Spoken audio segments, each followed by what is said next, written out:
Peter.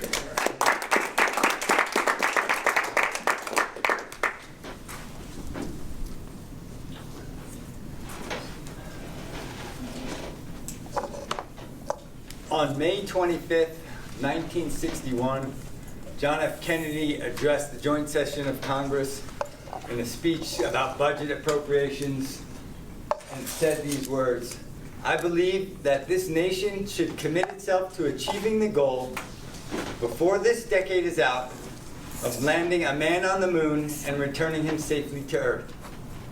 No single space project in this period would be more impressive to mankind."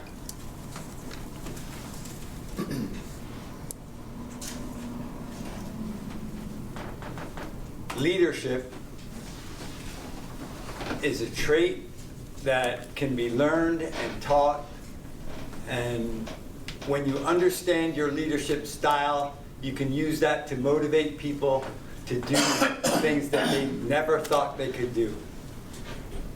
Today I'm going to talk about a few traits of great leaders, a couple of different effective leadership styles. I'm going to tell a little parable about two different leadership styles and the effect they had on the young man. And then I will finish up my speech. There are 5 general traits of effective leadership. They are excellent communicators. They know how to express the thoughts that they want to accomplish to the team. They lead by example. They walk the walk. They talk the talk. They do what they say they're going to do. Effective leaders are optimistic. They're always looking at the positive side of the goal. We can accomplish this. We can do this. In Kennedy's speech, we can accomplish this. They are open-minded, so they're willing to listen to what members of their team will offer as suggestions to improve the project. And they demonstrate integrity. So if they get some feedback from one of the members, they will acknowledge it. They'll give credit to the people of their team. Knowing those 5 traits of effective leadership can help you determine your leadership style. And experts have determined that there are generally 8 different leadership styles. Bureaucratic leaders. Those are the guys that say, these are the rules, and we're going to stick with them, and we're going to go this way. So it's my way or the highway. That's a bureaucratic leader. And that style works in certain instances. Authoritative leaders have the goal in mind. This is what we have to accomplish. And we'll get there as a team.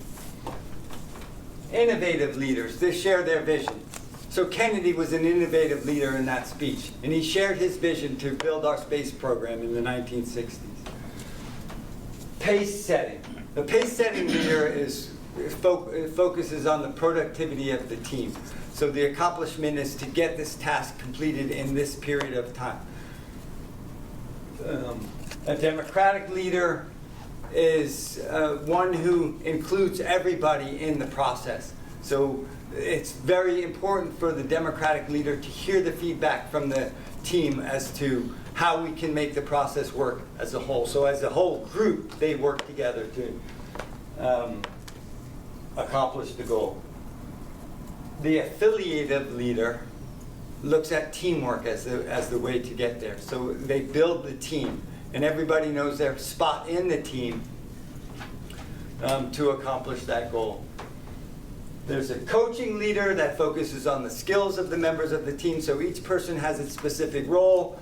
Vince Lombardi was an excellent coaching leader, and he made sure that the linemen knew their role, and the backs knew their role, and the receivers knew their role, and they focused real hard on the fundamentals. And your job is to block this way, your job is to run that way.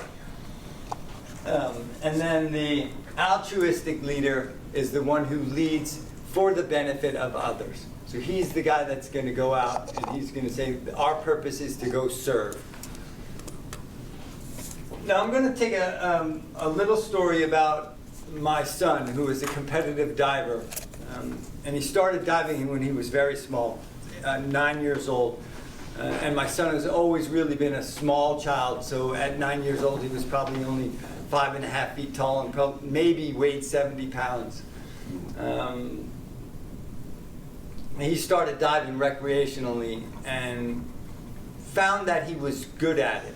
And through just some rec club coaches, mostly teenagers who were had finished their high school, maybe some college level diving, were now coaching youth in just rec programs. And encouraged my son to go on in diving because they saw his natural talent.